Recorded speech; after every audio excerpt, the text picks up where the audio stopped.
ಏಲಕ್ಕಿನ ಸೇವನೆ ಮಾಡೋದ್ರಿಂದ ನಮ್ಮಲ್ಲಿ ಅಜೀರ್ಣದ ಸಮಸ್ಯೆ, ಅಗ್ನಿಮಾಂದ್ಯದ ಸಮಸ್ಯೆ, ಹೈಪರ್ ಅಸಿಡಿಟಿ ಆಗಿರ್ಬೋದು, ಹೈಪೋ ಅಸಿಡಿಟಿ ಆಗಿರ್ಬೋದು ಅಂತ ಸಮಸ್ಯೆಗಳು ದೂರ ಆಗ್ತವೆ.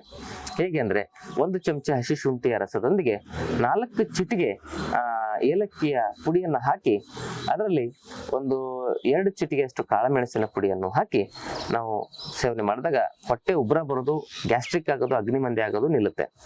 ಅದೇ ಹೈಪೋ ಅಸಿಡಿಟಿ ಇರ್ತಕ್ಕಂಥವ್ರು, ತುಂಬಾ ಆಸಿಡ್ ರಿಫ್ಲೆಕ್ಸ್ ಆಗ್ತಕ್ಕಂಥವ್ರು ಏನ್ ಮಾಡ್ಬೇಕಂದ್ರೆ ಇದೇ ಒಂದು ಏಲಕ್ಕಿ ಪುಡಿ 4 ಚಿಟಿಕೆಯನ್ನ 1 ಚಮಚದಷ್ಟು ನಿಂಬೆಹಣ್ಣಿನ ರಸದೊಂದಿಗೆ ಹಾಕಿ ಸೇವನೆ ಮಾಡೋದ್ರಿಂದ ಹೈಪರ್ ಅಸಿಡಿಟಿಯ ಸಮಸ್ಯೆಗೂ ಕೂಡ ಪರಿಹಾರ ಕಂಡುಕೊಳ್ಬಹುದು. ಆಹಾರದ ಒಂದು 15-20 ನಿಮಿಷ ಮೊದಲು ಇದನ್ನ ಸೇವನೆ ಮಾಡೋದು ಒಳ್ಳೆಯದು. ಅದಷ್ಟೇ ಅಲ್ಲದೆ ಆದ್ಮೇಲೆ ಇದರ ಸೇವನೆಯಿಂದಾಗಿ ಇದು ಕಣ್ಣಿನಲ್ಲಿರ್ತಕ್ಕಂಥ ಆಲೋಚಕ ಪಿತ್ತವನ್ನ ತೆಗೆದು ಕಣ್ಣಿನ ದೃಷ್ಟಿ ಚೆನ್ನಾಗಿರುವಂತೆ ಮಾಡ್ತದೆ. ಇದನ್ನು ಹೇಗೆಲ್ಲ ಸೇವನೆ ಮಾಡ್ಬೋದು? ಆಹಾರದ ನಂತರ ಎಲೆ ಅಡಿಕೆ ನಾವು ಸೇವನೆ ಮಾಡ್ತೀವಲ್ಲ, ಅದರಲ್ಲಿ ಏಲಕ್ಕಿಯನ್ನು ಹಾಕೊಂಡು ಸೇವನೆ ಮಾಡೋದು ಅತ್ಯಂತ ಪ್ರಯೋಜನಕಾರಿ ಅಂತ ಹೇಳ್ಬೋದು. ಆಹಾರ ಚೆನ್ನಾಗಿ ಜೀರ್ಣ ಆಗುತ್ತೆ.